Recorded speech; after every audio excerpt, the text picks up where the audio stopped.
Please ఈ వీడియోని ఒక లైక్ చేసి సబ్స్క్రైబ్ చేయడం మర్చిపోకండి. ఇంకా గాయత్రి పాపతో పాటు ఇంకా నైని కూడా పుర్రెల దిబ్బకు వెళ్తుంది. ఇంకా గాయత్రి పాపని తీసుకొని ఇంకా నైని ఇంటికి తన ముఖం మొత్తం రక్తంతో నిండిపోయి ఉంటుంది. ఇంకా ఇంటికి చేరుకుంటారు. ఇంకా ఇంట్లో వాళ్ళందరూ ఇంకా గాయత్రి పాప నైని ఎక్కడికి వెళ్ళిపోయారని టెన్షన్ పడుతూ ఉంటారు.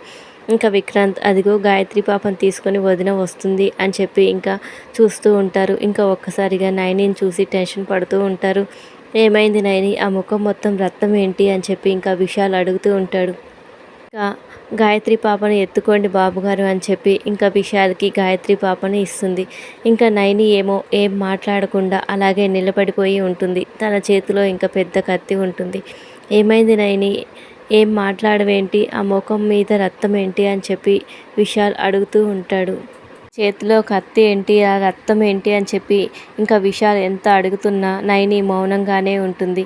Thank you for watching. Please subscribe my channel.